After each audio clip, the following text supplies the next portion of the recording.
자, 이제 자본 쪽인데 요거 이론에서 잘 나오는 파트예요. 자본 쪽. 여기 1번에 보면은 주식 발행 초과금과 주식 할인 발행 차금. 자, 요 두 가지는 둘 다 증자 시 발생하는 것들이죠. 증자 시 발생하는 거. 그래서 실질이 증자라고 하는 거래를 통해서 발생한 남는 것과 모자라는 거니까 서로 상계해서 표시하고요. 감자 차익과 감자 차손도 이거는 감자시 발생하는 것들이에요. 남는 거 모자라는 거. 이것도 감자 거래가 실질이 같기 때문에 상계 처리해라. 자기주 처분이 갖고 자기주 처분 손실도 마찬가지로 자기주 처분과 관련해서 발생한 남는 거 모자라는 거랑 상계 처리하죠. 근데 이것은 발생 순수에 따라 상계하는 게 아니고요. 발생 순수와 상관없이 상계 표시하지. 거기 발생 순서에 따라 그게 아니고 발생 순서와 상관없이 이렇게 상계해서 표시한다.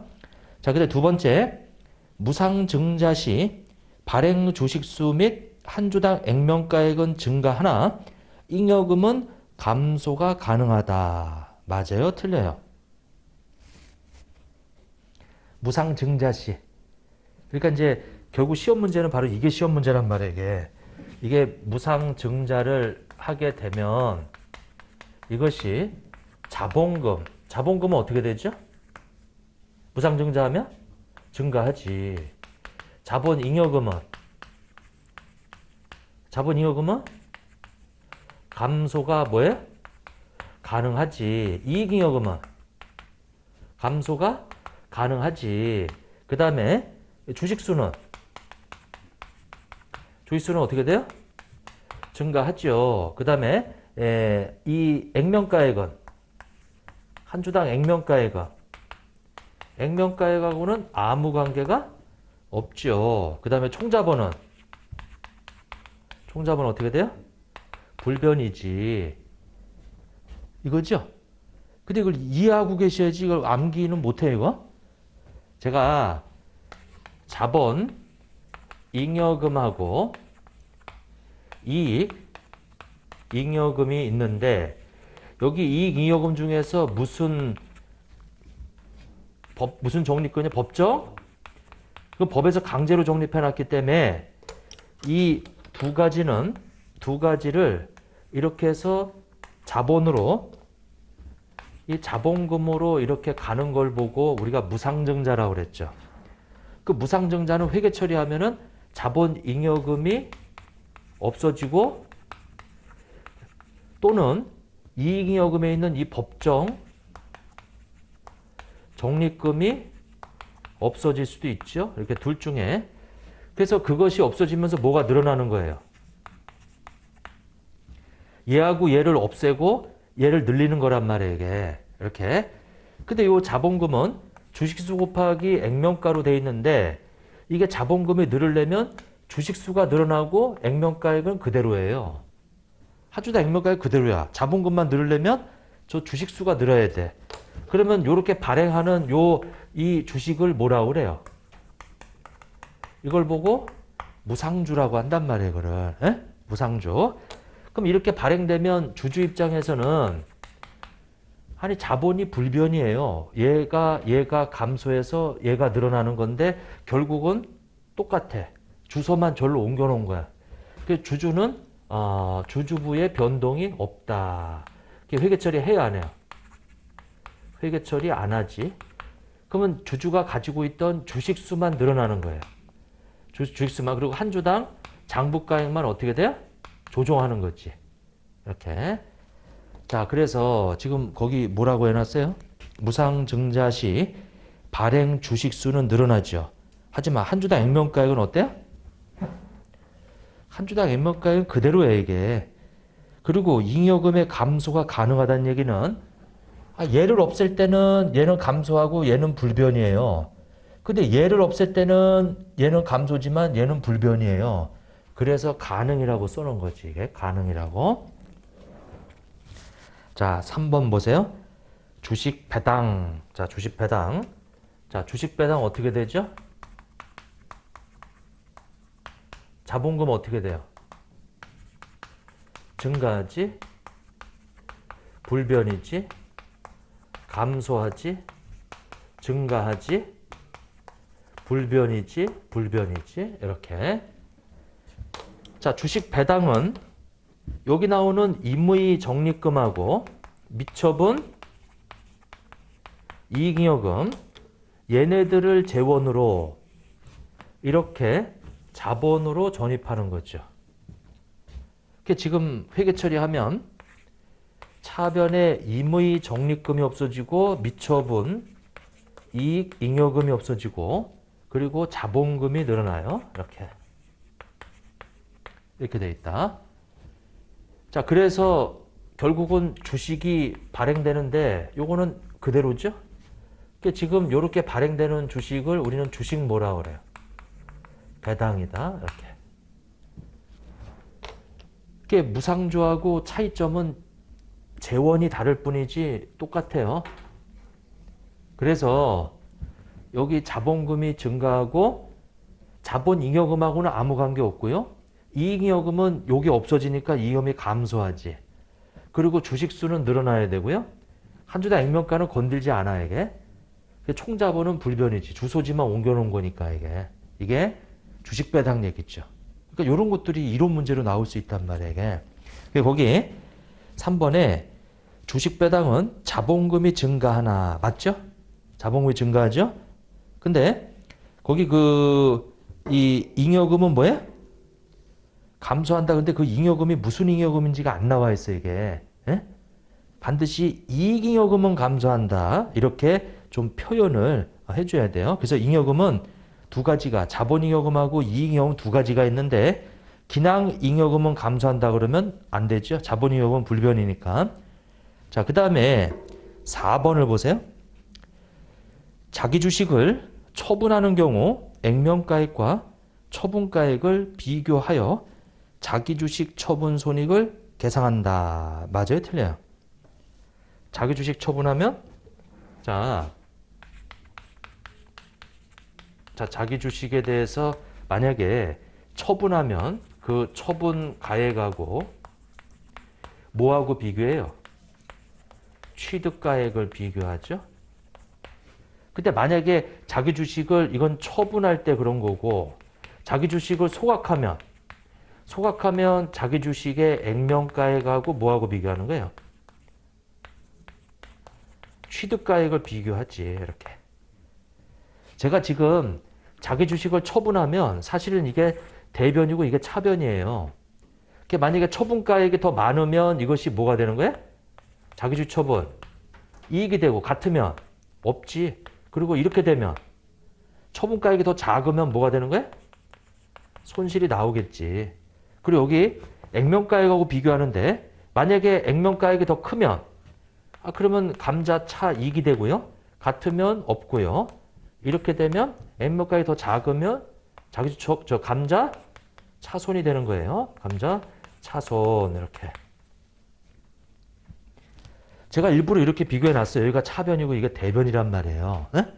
근데 만약에 차변에 들어오는 게 더 많으면은 이익이지. 여기 차변에 그래서 요거 부호가 똑같아 이게. 제가 일부러 이렇게 취득가 이렇게 놓고 여기다 처분가에 액면가에 해놨어요. 처분하고 소각할 때. 자, 그 다음에 이제 또 자기 주식 관련해서 잘 나오는 게 자기 주식을 자 취득하면 취득하면 어떻게 되죠? 그 취득가액만큼 어떻게 돼요? 자본이 증가한다. 이렇게. 자기 주식을 처분하면 어떻게 되죠? 그 처분 가액만큼 틀렸네. 자본이 얘는 어떻게 돼요? 줄어들지. 처분하면 자본이 처분가액만큼 어떻게? 증가하죠. 소각하면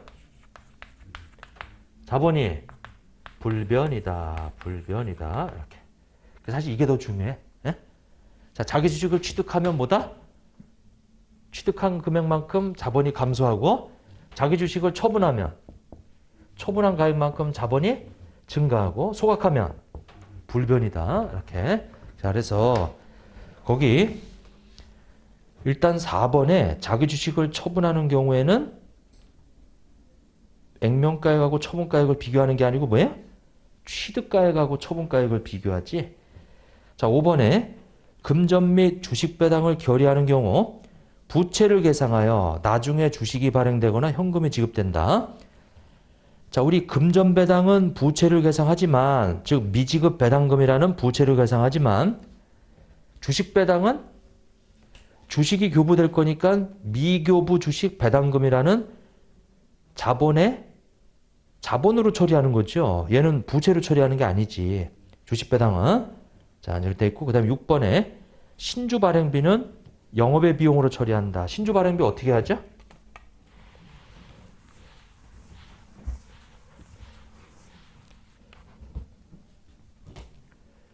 자, 우리 사채에, 우리 공정가치에서 사채 발행비를 빼죠. 이렇게. 사채 발행비를 빼요. 그러면, 이 발행가액이 되죠. 이게 순수한 발행가액이 되죠. 이렇게. 자, 그러면 요것은 사채의 공정가치, 시장에서 이렇게 자금을 조달해서 회사 왔더니 부대 비용이 발생해서 뺐단 말이에요. 그게 이제 최종 발행가액이 되는 거예요, 이게. 그러면 이것은 사채, 우리 할증 발행 차금을 어떻게 해주죠? 사채 발행비가? 사채 할증 발행 차금에서 어떻게 된다? 차감된다. 그리고 사채 할인 발행 차금에 어떻게 돼요? 가산한다. 이렇게. 사채 발행비. 자, 이 사채 발행비를 빼면은 결과적으로 시장에서 이렇게 공정가치로, 이거 공정가치로 시장에서 빌려오는 거예요. 공정가치로 이렇게. 자, 공정가치는 무슨 이자율로 현재 가치했을 때 공정가치가 나오죠? 무슨 이자율? 시장 이자율로 현재 가치하면 공정가치가 나오는 거예요. 근데 회사에 왔더니 사채 발행비만큼 빼니까 더 내려가. 빼니까 더 내려가요. 이렇게 빼니까 더 내려가. 사채 발행비를 빼니까 이렇게 내려간단 말이에요. 이렇게. 그죠? 그러면 원래 사채 할증 발행 차금이 시장에서 빌려올 때 이만큼이었는데 사채 발행비만큼 어떻게 된다? 사채 할증 발행 차금에서 어떻게 된다? 차감되고요. 그리고 원래 사채 할인 발행 차금이었는데 사채 발행비 때문에 사채 할인 발행 차금이 더 늘어나 버리지. 더 벌어지잖아요, 이게. 그러니까 가산한다, 가산한다, 이렇게. 가산한다. 자, 그러면 이게 진짜 뭐가 되는 거예요? 발행가액이지. 이 발행가액은 무슨 이자율로 현재 가치한 거예요?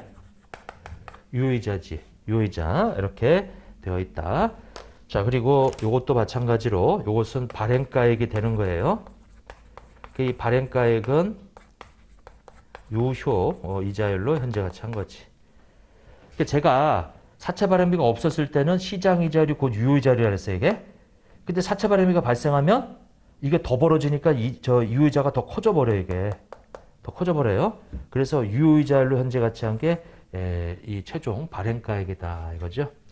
그러면 사채에 이렇게 돼 있는데 여기 이제 이 주식에 원래 이 발행가액이 있었는데 거기 지금 신주 발행비를 빼줘야 돼요. 신주 발행비. 그러면 요것이 이제 이 최종 우리 발행가액이 될 거야. 이게 발행가액이. 그러면 얘는 여기 지금 주발초, 주식 발행 뭐예요? 초과금에서 어떻게 해줘야 돼요? 이 신주 발행비를 차감해주고, 그 다음에 주식 할인 발행 차금에서 어떻게 해줘야 돼요? 가산시켜줘야지. 이렇게. 똑같잖아요, 이거. 똑같잖아요. 네? 그래서 처음에 이렇게 돼 있으면 이게 액면 발행인데 액면보다 이렇게 높게 발행하면 이게 다 뭐예요? 주식 발행? 초과금이지. 아니 근데 주식 발행 초과금인데 이 신주 발행비 때문에 이제 돈이 나가니까 이게 실제 발행가가 내려간단 말이에요. 그러면 원래 주식 발행 초과금에서 요만큼이 차감되지. 그래서 요만큼이 이제 주발초가 잡히겠지, 이게. 자, 그 다음에 요 밑에 요렇게 저 할인 발행했을 때, 자, 요걸 보고 우리는 주식 할인 발행 차금이죠. 근데 뭐가 있냐면은 신주 발행비 때문에 더 내려가, 이게. 그러니까 요만큼 자금 조달했는데 신주 발행비만큼 돈이 나가는 바람에 이제 순수하게 조달한 건 이 금액이 되는 거예요. 그러면 어떻게 돼요? 주식 할인 발행 차금이 어떻게 돼요? 더 늘어나 버리지 이거. 예? 그러니까 이제 주식 할인 발차액 가산한다 이렇게.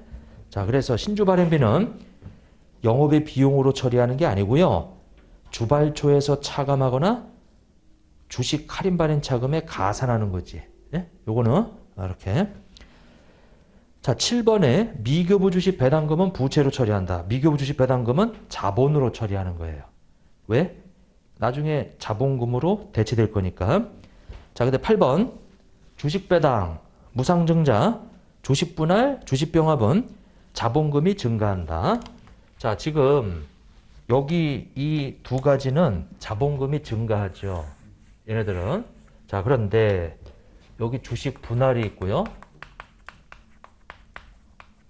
주식 병합이 있어. 이렇게 주식 병합이 있는데, 자, 이것은 자본금이라고 하는 것에 이게 지금 N 곱하기 주식수 곱하기 한 주당 액면가인데, 우리 회사가 10,000주가 있는데 한 주당 액면가가 5,000원이래 이게. 그 자본금은 이제 5천만 원으로 돼 있어요.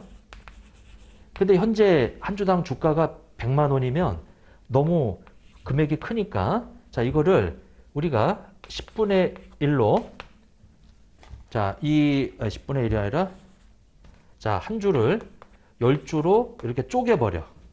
그러면 만 주가 몇 주가 돼? 10만 주가 되고, 그러면 100만 원이었던 게, 시장에서 거래되고 있는 100만 원이었던 게 10만 원으로 내려가요. 그러면 이제 일반 사람들도 활발하게 거래할 수 있는 금액이 됐지. 금액이 너무 커. 그게 거래하기가 불편해 이게. 그러니까 이제 거래가 잘 이루어지지 않지 이게. 그래서 쪼갰다 이거. 이걸 보고 주식 분할이라고 그래 이걸. 주식 분할이다. 이거 주식 쪼개는 것을 한 주를 10주로 쪼갰단 말이야. 그러면 그때 요 액면가액은 한 주당 500원으로 조정이 돼요. 그럼 결과적으로 5천만 원은 불변이야 이게. 불변. 자본금이 불변이에요. 틀렸지 거기. 자본금이 증가한다고 되어 있는데 불변이에요. 자본잉여금하고 아무 관계없어. 불변이에요. 불변이에요. 다만 주식수는 증가하지. 한 주당 액면가액은 어떻게 돼요? 지금 얘가 주식 분할하면 얘는 반대로 움직이지 이게. 총자본은 불변이다. 이렇게. 불변이다. 자, 그런데 우리 회사가 10만 주가 있는데 한 주당 1,000원이야. 너무 낮아. 그래서 이거를 오히려 이렇게 우리 그 10주를 오히려 한 주로 합쳐버려요. 그럼 이거 10만 주가 만 주가 돼버려요 이게. 그리고 요 500원은 5,000원이 돼버려요. 그러면 1,000원이었던 게 10,000원이 돼버려. 왜냐면 10개 합쳐서 하나로 합쳐버리니까 이걸 보고 주식 뭐라 그래? 병합이라고 한다. 그 주식 병합은 자본금은 그대로 5천만 원인데 자본잉여금 아무 관계없고 잉여 아무 관계없고 주식수는 10주를 한 주로 합쳐버리니까 감소하지. 근데 그럴 때 액면가액은 요거 10배로 늘어나요. 그러면은 요것은 증가하지. 그리고 불변이다. 불변이다. 이렇게. 불변이다. 자, 해서 거기 8번에 있는 것은 주식 분할과 주식 병합은 자본금이 불변이에요. 그 틀렸지? 자, 근데 9번 뭐가 틀렸어요? 9번이 틀린 이유가 뭐죠? 주식 병합은 주식수가 감소한다 이거죠. 다 증가하는데 얘는 감소해. 그래서 틀렸다. 자, 10번에 보면 주식 분할의 경우 주당 액면 금액이 감소하지만, 자, 주식수를 쪼개다 보니까 한 주를 10주로 쪼개다 보니까 한 주당 액면가가 줄어들어 버려요. 근데 주식 배당과 무상증자와 주식 병합의 경우는 주당 액면 금액이 변하지 않는다. 근데 주식 배당하고 무상증자는 변하지 않아요. 근데 이제 얘 있잖아요, 얘. 주식 병합은 뭐예요? 여러 주식을 합쳐버리니까 액면가가 어떻게 돼요? 증가하지. 그리고 변하지 않는다라고 하는 것이 틀렸다. 예? 예, 됐고. 자, 그 다음에 11번. 자본금은 액면 금액을 말해요. 주식의 액면 금액 합계를 말하죠. 이건 상법에서 이렇게 하라고 되어 있고요. 그 다음에 무액면 주식을 발행하는 경우는 자본금의 변동은 없다 이렇게 되어 있는데, 우리가 액면 주식하고 무액면 주식을 다 발행할 수 있어요. 근데 무액면 주식을 발행하면 그 발행가액에 자, 발행가액의 2분의 1 이상을 이사회에서 결정하게 돼 있다. 액면을 결정하게 돼 있다. 즉 말해서 10억을 무액면 주식을 발행했는데 이사회에서 만약에 2분의 1 이상인 5억 이상인 6억 원을 우리가 자본금으로 만약에 결정하게 되면 나머지 4억 원이 뭐가 된다? 주식 발행 초과금이 되는 거예요. 그래서 무액면 주식도 이사회에서 액면을 우리 자본금 요걸 결정하게 돼 있어요, 이게. 그러니까 당연히 증가해야지. 변동은 없다가 아니고, 이게. 자, 그 다음에 12번.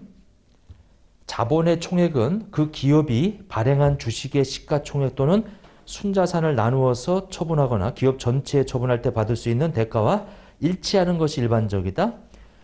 우리 재무제표가 나타내는 자본은 그 기업의 가치하고는 무관한 거예요. 에? 어쩌다 맞을 수는 있어도 무관한 거예요, 이게. 왜냐하면 그 재무상태표에 나와 있는 이 자본이 뜻하는 게 뭐죠? 이거 숫자로 표시할 수 있는 재무적 정보지. 그 기업의 가치를 나타내는 거, 그 기업의 가치는 주로 이제 주가에 반영되어 있는 거지. 여기 재무제표에 나와 있는 이 자본이 그 기업의 가치를 나타내는 것은 아니다. 그렇게 고안된 게 아니거든, 이게. 오케이? 왜냐하면 자산을 정액법이든지 정률법이든지 그런 회계처리 방법에 따라서 자본이 달라져요. 그러니까 이거는 기업의 가치하고는 사실 무관하지, 이게. 예? 다만 기업의 가치를 예측하는데 사용될 뿐이지, 이게 그 기업의 가치하고 일치되는 것은 아니다. 자, 그 다음에 수익을 한번 봐보세요. 수익은 조금 그 내용 일단 이제 1번은 나왔었죠? 요게 수익이 개정되면서 시험에 나왔었어요. 자, 가장 먼저 수익 인식 5단계.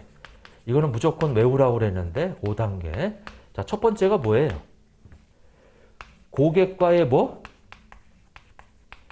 고객과의 계약을 먼저 식별해라. 이렇게.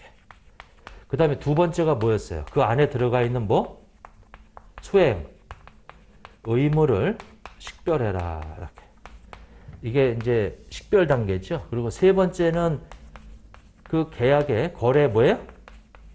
거래 가격을 산정하는 거지. 거래 가격을. 그 다음에 네 번째는 뭐예요? 네 번째는 뭐예요?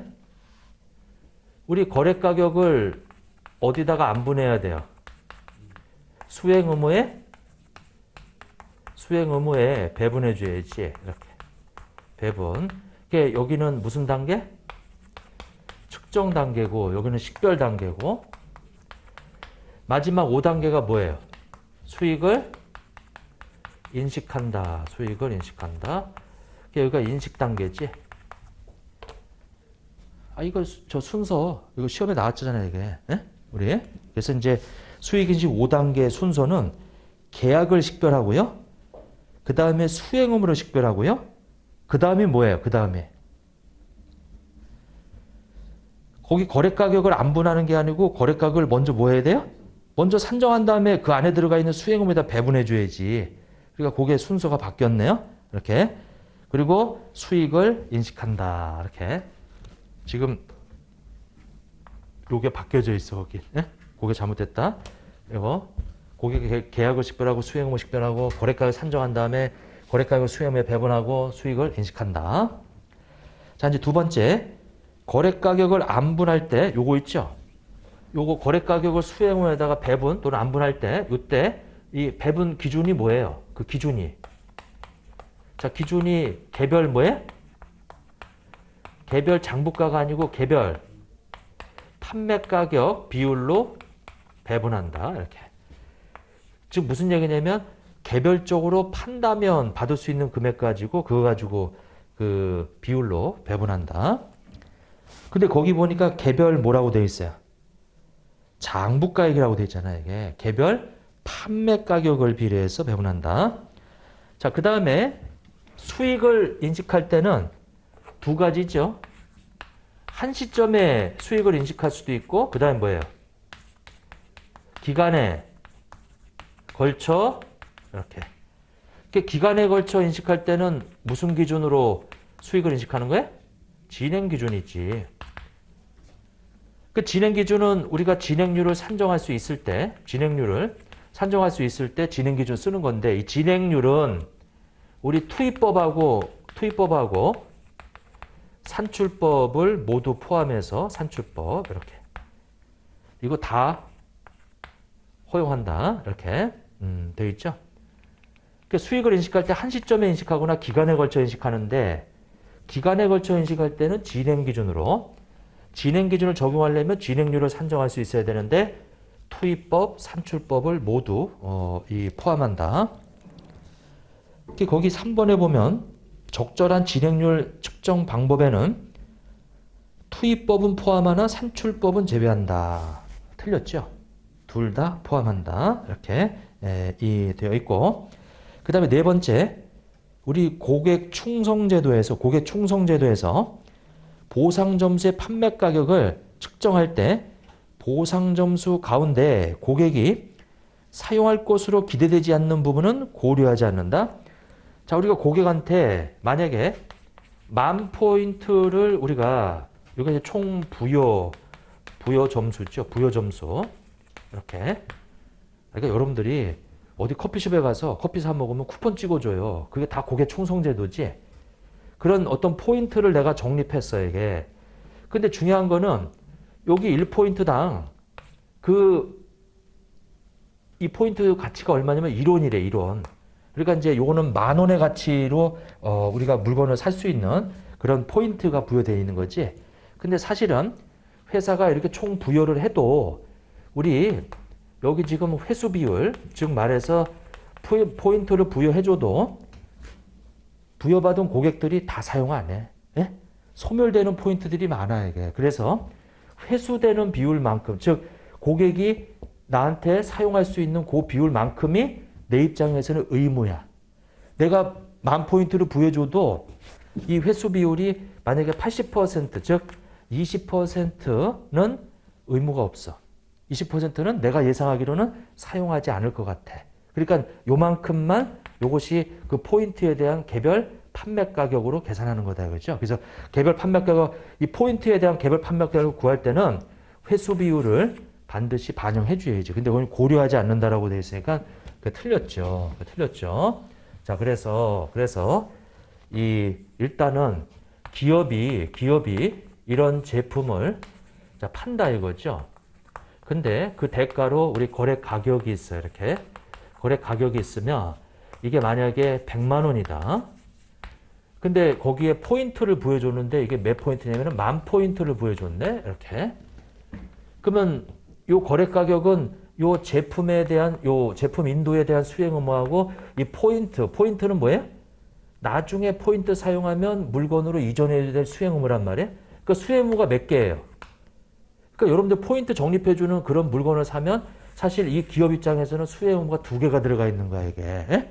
제품 줘야 되는 수행 의무가 있고 포인트 나중에 나한테 사용하면 물건으로 바꿔줘야 될 수행 의무가 또 하나 있고. 그러니까 당연히 요 100만 원에는 요 포인트에 대해서 대가를 미리 받은 거지. 그러니까 포인트 내가 받으면 공짜라고 생각하면 안 돼. 이거 왜?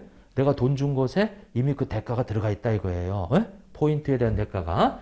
그러면 요 10,000포인트인데 요것에 만약에 개별 판매 가격이 얼마냐면은 총 부여한 게 10,000포인트인데 자, 이 중에서 요거 포인트 요거는 이론의 가치인데 80%만 회수될 것 같아요. 그러면 요 10,000포인트에 대한 우리 개별 판매 가격은 얼마냐면은 8,000원이에요. 그리고 이 제품은 개별적으로 만약에 판다면 이것은 992,000원이래요. 이렇게. 그러면 개별 판매 가격이 우리 제품은 얼마고? 992,000원이고 포인트의 개별 판매 가격은 얼마고? 8,000원이죠. 개별 판매 가격이 이렇게 돼 있는데 실제로 내 거래 가격이 100만 원이에요. 그럼 그거를 요 개별 판매 가격 비율로 배분하게 되면 요거 이제 제가 일부러 맞췄어요. 이게. 그래서 여기 배분되는 게 얼마? 이거고 여기는 얼마? 8,000원 이렇게 되겠지. 즉 말해서 내가 100만 원을 받는데 사실은 고객은 8,000원을 주고 이 10,000포인트를 산 거나 똑같은 거야 이게. 에? 원래 제품의 가격은 99만 2천 원짜리인데 그래서 분개를 하면은 이게 제품 매출이 얼마예요? 제품 매출은 99만 2천 원이고 그 다음에 저 8,000원은 뭐예요? 계약 부채인데 여러분들이 흔히 알고 있는 뭐다? 선수금이다. 왜냐면 나중에 이제 물건 바꿔가기 위한 돈을 미리 받은 거다 이거예요. 에? 그래서 현금 100만 원이다 이렇게. 자, 그러고 나서 이제 포인트를 고객이 우리 회사에 와서 이제 사용하면은 이게 없어지면서 그게 뭐가 되는 거예요? 그것이 물건을 바꿔갔으니까 매출로 이제 인식이 되겠지, 이게. 이렇게. 자, 그래서 4번에 보상 점수의 개별 판매 가격을 측정할 때는 무엇을 반드시 반영해야 된다? 회수 비율. 그러니까 회수 비율이란 얘기는 회수되지 않을 비율도 당연히 그 반대편에 1 마이너스 하면은 그 비율이 되겠지. 고객이 사용할 것으로 기대지 않는 부분이 고려되어야지. 자, 5번. 고객은 기업이 수행하는 대로 기업의 수행에서 제공하는 효익을 동시에 얻고 소비한다며. 자, 이거죠. 아까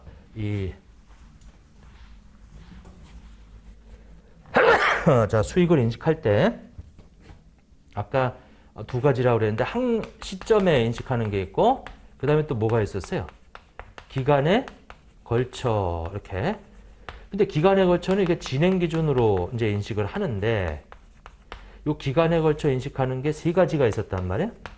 이거는 동시 효익을 얻고 소비되는 것이 바로 기간에 걸쳐 인식하는 거예요. 그리고 이제 두 번째 우리 고객 자산에 우리가 수행을 해서 가치가 이제 증가되는 거 이렇게. 즉 고객이 건물 지어달래요? 그러면 고객의 건물을 지어주면서 그 수행업으로 이행하면은 그 건물의 가치가 자꾸 증가하지. 그런 것들. 자, 그 다음에 세 번째 대체 용도가 없는 거죠. 대체 용도가 없고 그 다음에 이제 완료 부분에 대해서 우리가 청구권이 있는 거, 돈 달라고 청구할 수 있는 거. 그러니까 요 세 가지가 뭐예요? 요 세 가지 중에 하나에 해당이 되면 진행 기준으로 수익을 인식하는 거야, 이게. 그리고 그 외가 뭐야?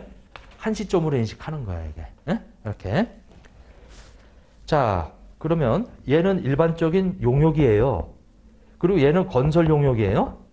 그리고 얘는 특수 제작, 이 기계, 뭐 이런 거 특수 제작하는 거.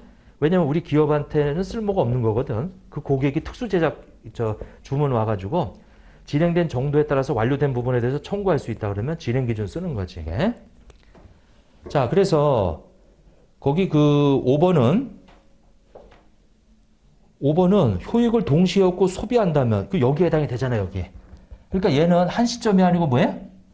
진행 기준이지. 근데 거기는 보니까 한 시점의 수익을 인식한다. 그러니까 이행하는 시점에 수익을 인식하는 게 아니고요.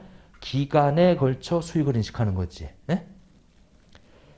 자, 6번에 고객이 보증을 별도로 구매할 수 있는 선택권이 있다면, 자, 이게 별도 구매 선택권이 있다면, 이렇게. 보증에 대해서 별도 구매 선택권이 없다면, 자, 별도 구매 선택권이 있으면 요거는 기업 입장에서 뭐예요? 매출이지. 이거는 수행 의무란 말이에요. 그러니까 수행 의무를 돈 주고 사는 거야, 고객이. 근데 만약에 별도 구매 선택권이 없다. 근데 없는데 이것이 무슨 유형의 보증이면? 아까 이거 했던 건데 용역 유형의 보증이면 이것도 별도로 돈 주고 이행하는 수행 의무지. 이렇게. 근데 만약에 이것이 우리 확신 유형의 보증이면 이 확신 유형의 보증은 그 합의된 규격에 규격에 부합한다는 확신을 주기 위해서. 그러면 처음에 물건을 파는데 나중에 보니까 물건이 고장나 있다 이거죠. 그러면 처음에 정상적인 물건에 이 부합하도록 확신을 주기 위해서 그걸 무상으로 수리해 줘야 된다 이거지. 예? 그럼 얘는 돈 받고 해주는 게 아니고요. 물건 사간 사람한테 당연히 해줘야 될 그 의무란 말이에요. 그 얘는 매출이 아니고 뭐예요? 충당부채지. 예? 충당부채 이렇게 돼 있다. 자, 그래서 거기 보증에 대해서는 별도 구매 선택권이 있다면 이건 돈 주고 사서 보증 서비스 받는 거니까 이거는 그 회사의 매출이에요. 자, 7번 라이선스 기간 전체에 걸쳐 요것은 이 라이선스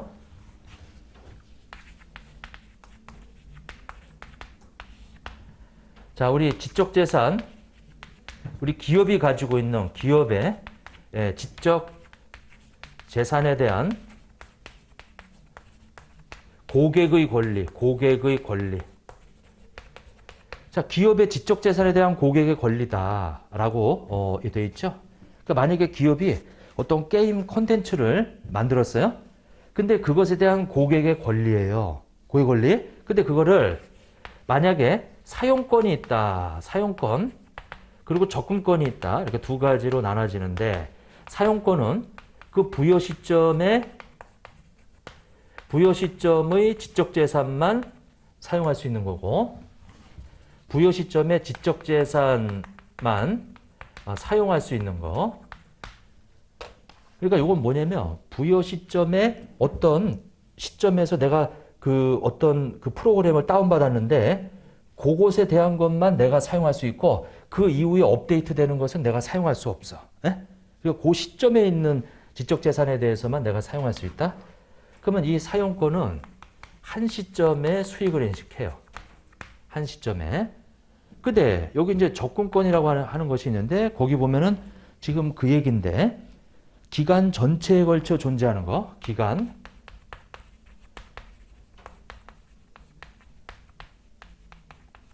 저 존재하는 지적 재산에 대해서 그러니까 만약에 이 어떤 회사가 만든 게임 그 콘텐츠가 있는데 거기 접근해서 그 게임에 대한 업데이트 되는 것도 다 내가 사용할 수 있다 이거죠.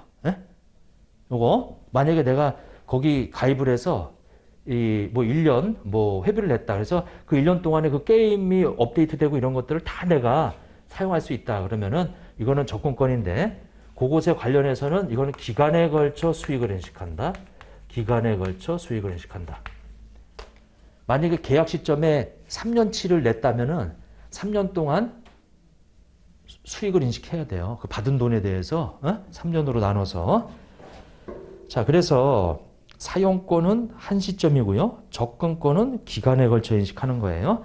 근데 거기 보니까 라이선스 기간 전체에 걸쳐 존재하는 기업의 지적 재산에 접근할 권리는 이건 뭐예요? 기간 전체에 걸쳐서 존재하는 기업의 지적 재산은 그 기간 동안에 업데이트되고 뭐 이런 것들 다 사용할 수 있단 말이에요, 이게. 그거는 접근권이기 때문에 한 시점이 아니고 뭐예요? 기간에 걸쳐 수익을 인식해야 된다. 자, 이제 그런 얘기고. 자, 그 다음에 8번.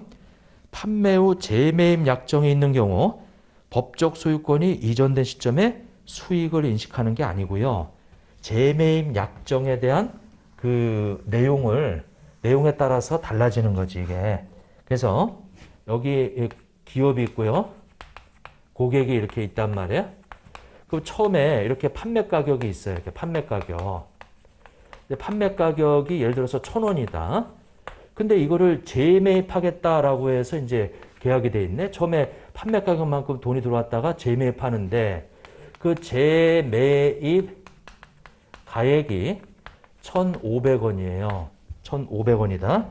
근데 기업이 그렇게 하겠다라고 하는 걸 보고 선도라고 하고 그렇게 재매입하겠다라고 하는 옵션이 부여되어 있는 거 보고 이제 콜옵션이라고 그래요. 콜옵션 이렇게 이렇게 돼 있어요. 근데 기업 입장에서 팔고 나서 다시 재매입할 수도 있고 해야 된다. 이건 해야 되는 거고 이건 할 수도 있는 거예요. 옵션은. 그러면 이런 걸 부여했다는 얘기는 기업은 다시 매입하겠다 이거죠. 그래서 요거를 실질이 무슨 거래다? 금융약정이다. 그게 지금 1,000원에 팔아서 1,000원 들어왔는데 나중에 얼마 주고 다시 사가줘야 돼? 1,500원. 그래서 저 500원은 뭐다? 이자다, 이게 이자다. 500원은 이자다. 이렇게. 자, 그런데 만약에 이 재매입 가액이 이 밑에 가 있어요. 800원이다. 이거 800원이다. 이렇게. 그러면 이 기업은 800원에 다시 물건을 사가지고 오는 거예요. 그럼 이제 요 차이 나는 요 200원이 있죠. 그 200원은 뭐예요? 실질이? 내가 팔았는데 다시 가져올 거야, 이게. 그럼 그 200원은 안 돌려주고 800원만 돌려주잖아, 이게. 그럼 그 200원은 사용료다, 이거죠. 그 물건에 대한 사용료? 리스 거래로 본다, 이거예요. 에? 그리고 얘는 뭐예요? 1,000원 받은 것 중에 이거 돌려주는 거, 이건 뭐죠? 우리 리스 하면은 보증금 같은 거 있어, 이게. 보증금은 나중에 다시 돌려받잖아, 이게. 에? 이거는 보증금이에요. 그래서 이것은 리스 거래다, 이렇게. 거기 차이 나는 200원은 뭐다? 리스 사용료예요, 사용료. 이렇게. 그래서 이제 이 판매 후 재매입 약정은 실질에 따라서 수익을 인식하는데 실질적으로 판매가보다 높으면 금융약정이고 실제로 낮으면 리스 거래다. 이거죠. 리스 거래다. 자, 이제 그 정도 보시고 8번은 사실은 제일 어려워. 이거는 이렇게. 자, 일단 수익 인식 5단계는 반드시 알고 계셔야 되고요. 거래가가 안 분할 때 개별 판매 가격으로 비례해서 배분한다라는 거. 그리고 진행률 산정할 때는 투입법, 산출법이 모두 포함된다라는 거. 그리고 포인트 제도, 보상 점수에서 반드시 사용하지 않을 그것을 고려해 줘야 된다라는 거. 그런 것들.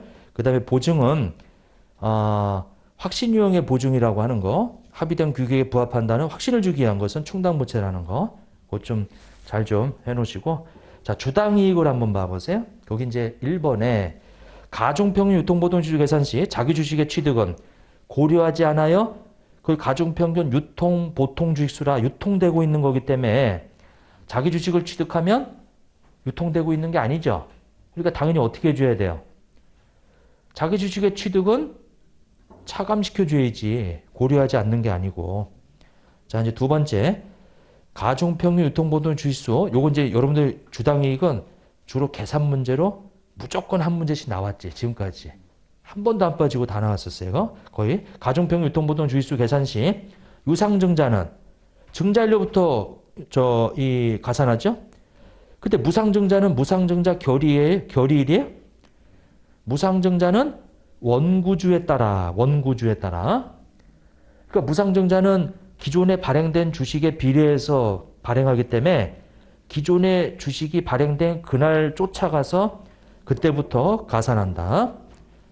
자, 3번에 나오죠. 무상증자 주식배당 주식분할 주식병합은 원구주에 따라서 비례해서 발행되고 이러는데 거기 보면은 원구주에 따라 주식수를 계산하며 주식수는 증가한다. 근데 보니까 증가하지 않는 게 하나 있는데 주식 병합은 감소하지. 자, 4번에 유상증자를 공정가치 미만으로 실시하는 경우 발행가액을 기준으로 발행한 주식수를 유상증자 이 주식수로 해요.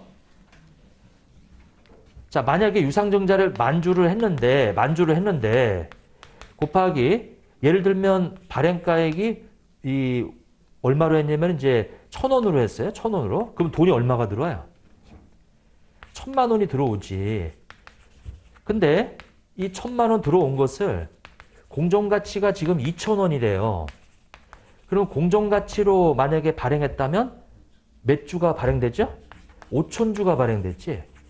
그러면 우리는 기존 주주들한테 이 유상증자를 하게 되면 공정가치보다 싸게 발행할 수 있어. 어차피 우리 회사 주주들이니까 공정가치보다 싸게 발행할 수 있단 말이에요. 그럼 어떻게 되냐면 주당순이익 계산할 때 객관성이 떨어져. 그래서 반드시 무엇으로 발행했다면? 공정가치로 발행했다면 해가지고 주당순이익을 계산해서 표시해줘야 돼요. 그래서 공정가치로 발행했다면 몇 주 발행되는 거예요? 5,000주. 근데 5,000주면 지금 10,000주 발행했으니까 나머지 5,000주는 뭐예요? 무상주지. 근데 무상주인데 우리는 기존에 발행된 주식의 요 원구주 쫓아서 그러면 기존에 만약에 95,000주가 발행이 돼 있고요. 이번에 유상증자라고 나온 게 몇 주예요? 5,000주지? 그러면 이렇게 해서 10만 주니까 이게 무상증자 비율이 몇 %예요? 5%. 그래서 요거 반드시 정형화 해놓으라고 그랬죠. 요거. 이렇게. 자, 공정가치 미만으로 발행했을 때 그 발행가액을 공정가치로 발행했다면 하는 주식수로 해야 된다. 근데 거기는 지금 공정가치 미만의 발행 주식수로 한다고 되어 있는데 그게 아니고 공정가치로 발행했다면 하는 주식수를 유상증자 주식수로 해야 돼요. 자, 이제 그렇게 되어 있고. 그 다음에 5번 한번 보시면 당해 회계기간과 관련한 누적적 우선주에 대한 세후 배당금은 배당이 결의된 경우에만 당기순손익에서 차감한다. 자, 누적적 우선주는 뭐죠? 연체 배당금을 소급해서 주죠. 그러니까 어차피 이거는 만약에 실제 배당은 X1년도, X2년도, X3년도인데 배당을 안 했어. 근데 이때 배당을 할 때 누적적은 X1년도, X2년도, X3년도 다 주죠. 누적은 다 준단 말이에요, 이게. 그러니까 실제 배당은 이래, 이게. 근데 주당순이익 계산할 때는 배당을 안 했어도 요때만 만약에 한다. 근데 매년 원래 배당은 500원씩이에요. 그러면 배당할 때는 실제로 여기 얼마를 줘요? 1,500원을 주지. 3년치 거 다 준단 말이에요, 이게. 근데 주당순이익 계산할 때는 안 줬어도 줬다면 하는 금액은 얼마를 주당순이익 계산할 때 빼줘야 돼요? 500원씩 빼줘야지. 왜? 그래야 비교 가능성이 있단 말이에요. 그래야 비교 가능성이. 에? 왜냐면 어차피 얘네들은 몰아서 한꺼번에 주니까 매년 줬다고 봐서 배당결이 상관없이 빼줘야 되겠다. 자, 그래서 거기 우리 누적적 우선주는 배당이 결의된 경우에만이 아니고요. 배당결이 상관없이 차감한다. 이렇게. 근데 만약에 비누적적 우선주는 어떻게 돼요? 걔는 결의된 것만 차감한다. 이렇게. 자, 그 다음에 6번에 보면 보통주로 반드시 전환해야 하는 전환금융상품은 이거는 전환 시점부터가 아니고요. 계약 체결 시점부터지. 왜냐면 반드시 전환할 거니까 계약 체결 시점부터 보통 주식에 포함한다. 이렇게 이제 되어 있고요. 자, 그 다음에 회계 변경의 1번 보면은 회계 정책 변경의 영향을 일부 실무적으로 결정할 수 없으면은 어떻게 해야 돼요? 일부 실무적으로 결정할 수 없는 경우에는 실무적으로 적용 가능한 기초부터 소급 적용한다. 이렇게 되어 있죠. 회계 정책의 변경은 원칙이 소급 적용이에요. 근데 만약에 일부 실무적으로 결정할 수 없을 때는 그 기초부터 소급 적용한다. 자, 회계 정책의 변경은 원칙이 뭐죠? 전체 소급이에요. 원칙이 전체 소급. 그래서 예전에 적용해 오다가 지금 이제 바꿨어요. 단기에 회계 정책의 변경을 바꿨다 그러면 다 뜯어 고쳐서 이렇게 이 바뀐 걸로 다 뜯어 고쳐야 돼. 이것이 이제 전체 소급. 이게 누적 효과예요. 이렇게. 누적 효과. 근데 실무적으로 일부를 적용할 수 없으면 일부 소급해야 돼. 일부 소급. 자, 일부 소급은 이렇게 적용해 오다가 이제 바꿨지? 근데 뜯어 고치려고 보니까 전체적으로 소급할 수 없으니까 여기는 일부 적용할 수 없으니까 이 적용 가능한 요때부터 요거 소급해서 이렇게 적용한다. 이렇게 적용한다. 근데 만약에 일부도 할 수 없고 전체 다 결정할 수 없으면은 전진 적용해야 돼요. 전진 적용해야 된다. 이렇게. 그러면 그것은 이렇게 돼 있다가 바꿨으면 이거는 여기서부터 이렇게 적용해야지. 바뀐 걸로. 그러니까 전체를 적용할 수 없다 이거죠. 이거는. 여기는 이제 일부를 적용할 수 없는 거고 얘는 전체를 적용할 수 없는 거고. 이렇게. 그게 정책의 변경. 일부 적용할 수 없으면 일부만 소급 적용해야지. 자, 두 번째 회계 추정의 변경은 그 영향이 미치는 기간에 따라 소급하는 게 아니고요. 회계 추정의 변경은 소급하지 않죠. 회계 추정의 변경은 뭐다? 전진 적용이다. 전진 적용이다. 자, 세 번째. 과거에 발생하지 않았거나 발생하였어도 중요하지 않았던 거래. 그것이 중요해지거나 새로운 거래 같은 경우는 회계 정책의 변경에 해당하지 않는다. 자, 그 다음에 네 번째. 정기 오류의 수정은 오류가 발견된 기간에 당기 손익으로 보고하는 게 아니죠. 정기 오류의 수정은 오류가 발견된 기간에 2월 이익염에다가 가감한다. 즉 미처분 혐에다 가감한다. 얘네들 다 요게 지금 미처분임에 가감하는 거잖아요, 이게. 이거 다 우리 이 회계 변경도 그렇고요. 회계 정책의 변경도 그렇고 오류 수정도 똑같지. 이거 두 개가 처리가 똑같아, 이게. 오류 수정도. 그래서 당기 손익으로 집어넣는 거 아니에요. 이 경험에다가 가감하지. 이 경험에다가 가감한다. 자, 5번. 회계 정책의 변경과 회계 추정의 변경을 구분하는 것이 어려우면 어떻게 하라고 그랬어요? 추정의 변경이라 그랬지. 추정의 변경. 자, 그 다음에 6번에 측정 기준의 변경은 정책의 변경이죠. 측정 기준의 변경은 정책의 변경. 측정 기준이 뭐죠? 유형자산을 원가 모형이냐? 재평가 모형이냐 선택하는 거. 이게 측정 기준이에요. 그러니까 원가로 측정할 건지 공정가치로 측정할 건지 이거를 선택하는 것은 회계 정책의 변경이다. 투자부동산 같은 경우는 이제 공정가치 모형이 있었죠. 이거 적용하다가 이렇게 바꾸는 것은 다 정책의 변경이다. 이렇게.